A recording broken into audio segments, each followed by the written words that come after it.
Liverpool back on song, PSG consider selling Mbappe, a Serie A swap deal, a transfer roundup, and today's Friday Feels all coming up in the next few minutes as I'm your host Matt Froelich. You are the OneFootballers and this is the Daily News.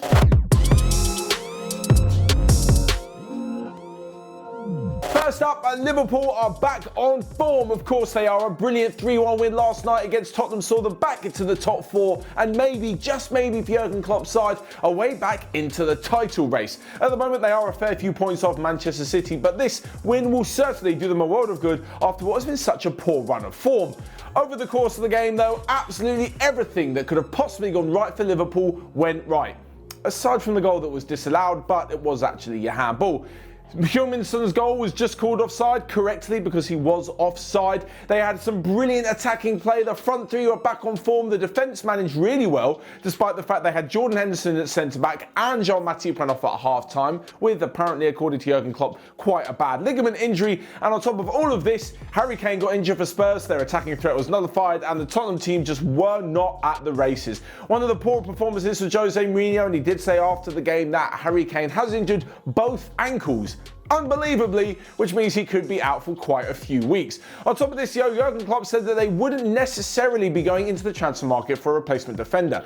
This is something that's been spoken about ever since Van Dijk got that horrific injury at Everton. There are rumours that he's going to come back a little bit earlier than first thought, so maybe he'll be around for March, April time towards the end of the season. But even so, there's been injuries to Joe Gomez. Fabinho was injured in the run-up to the game in the last week or so in training. Now with Matip, who whenever he comes back is injured as well, you would have thought that Liverpool would go for another centre-back, but Klopp has said unless they find the right player, they're not going to do it. At the moment, the options are youngster Reece Williams. There's also Nathaniel Phillips, who came on at half-time for Matip last night, and Jordan Henderson. That's it at the moment. Two youngsters and a midfielder. But hey, it's working for Liverpool, and clearly, if they can stop the likes of Spurs from scoring, especially at home, then they're doing a pretty good job. And on top of this, just when you thought things couldn't get any worse for Spurs, apparently after being hauled off at half-time after a shocking first half, Serge Aurier stormed out and left the stadium altogether. He probably has a few questions to answer when he walks into training this morning. Moving on then, and to PSG, and of course, Kylian Mbappe. So many people are talking about his transfer because now, this actually sprung a bit of a surprise for me when I read it this morning. Both he and Neymar have their contract running out in the summer of 2022. That's just 18 months.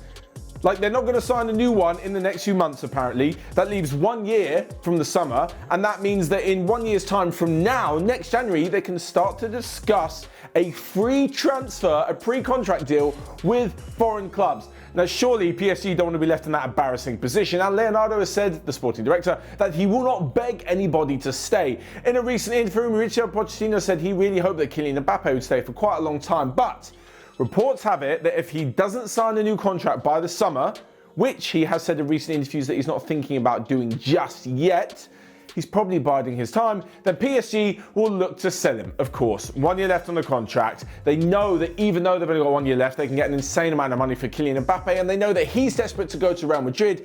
So it looks like that Mbappe's just sort of waiting for Real. The only way that they wouldn't go ahead and sign him is because they choose Erling Haaland instead. Of course, he's another name who's been linked with a ridiculous amount of money and a huge move in the summer. So I have to wait and see how this pans out. I want to know from you guys, even if you're not a Real Madrid fan, who would you choose?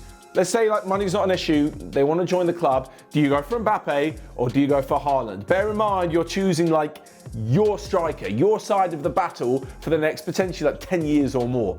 Who would you choose, Haaland or Mbappe? Alongside this, there's obviously talk that Messi will be making the move to PSG, and it looks very, very unlikely that PSG, especially with the financial fair play rules, will be able to afford the wages of Neymar on a new contract, Mbappe on a new contract, and then Lionel Messi. Those two wages would be pretty ridiculous, so maybe one of Neymar or Mbappe has to go before they can even attempt to bring in Lionel Messi. Moving on though, and to Serie A, where there is a new swap deal, and it's another swap deal for Alexis Sanchez. He just loves him. He loves a January move. Having signed from Manchester United for Inter Milan after a season-long loan in August, well, he scored 2 Serie A goals this season, and really, in Antonio Conte's side, it's not looking like he has much of a place, so a swap deal could be on to Roma. That swap deal involves Edin Dzeko. We reported recently about how he had a fallout with Paulo Fonseca, the manager, and he wants to leave the club. but he also wants to stay in Serie A. So Roma to Inter Milan looks like quite a good deal. Quite a few clubs were linked with Edin Dzeko, and apparently his agent was tasked with going to Manchester City and trying to work a move back to the club that Dzeko played for quite a few years ago. This is because they're having striking options, as seen by the fact that İlkay Gundogan is Manchester City's top goal scorer in the Premier League with 6 goals. But somehow they're still top of the league. Anyway, they thought there could be a move there, but apparently City kind of went, no offence, but we're absolutely fine.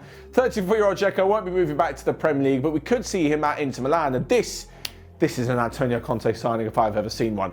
This is the perfect, where people see a player who's past his prime, where people see a 34-year-old not worth the money. Antonio Conte sees absolute gold, and he's adding to the team that he hopes can compete in Serie A for the rest of the season. He can sit on the old man's bench alongside the likes of Ashley Young. Anyway, as for Alexis Sanchez, this will be surely the last chance to prove he's still got what it takes to compete at a European level. That includes Europa League. I'm not even talking about Champions League just now, as Roma are actually doing pretty well in Serie A, and they've still got the Europa League to come. Next up then, in the quick roundup for the rest of today's transfer news that you might have missed, and apparently Bayern Munich have a budget of around 80 million euros for this summer, in which they're looking to bring in the likes of David Upamecano and Florian Neuhaus. Barcelona are willing to send Jean-Clair Todibo to Nice on loan, who currently also have Arsenal's defender William Saliba. The date for the Copa del Rey 2020 final, yes, the 2020 final that was never played between Sociedad and Athletic Bilbao, has been set for April the 3rd this year. And lastly but not least, the unthinkable has happened. Do not adjust your set. Do not pause and rewind. Jesse Lingard is moving from Manchester United. They have agreed a deal with West Ham for a loan for the end of the season. Do not put it past Lingard having a cracking 6 months at West Ham, getting them to finish in the Europa League spot, and then him being picked for the England squad for the Euros. Don't rule it out. Stranger things have happened in football. So with that said and done, we move to today's Friday Feels. This is where you guys leave your footballing predictions in the comments below, and we read out some of the correct ones on Monday. Big football this weekend. First off, Arsenal against Manchester United Saturday evening. A huge game, a big win for Arsenal midweek. Manchester United, obviously, not a very good result, although they are doing quite well at the moment. I'm going to go for an entertaining 2-2 draw. I think it'll be a really, really good game. Elsewhere, and as Frankfurt take on Hertha Berlin, I think Luka Jovic is going to get on the score sheet again and show Zinedine Zidane just what he is missing. And lastly but not least, as Lionel Messi returns to action again after returning in the Copa del Rey in midweek, this time La Liga action, I think as Barcelona host Athletic Bilbao, Messi's going to score 2 goals. So there you have it. There are my Friday Feels. You guys let me know yours in the comments below. Check out everything else we've got going on OneFootball. And until next time, have a great weekend, and I'll see you guys later.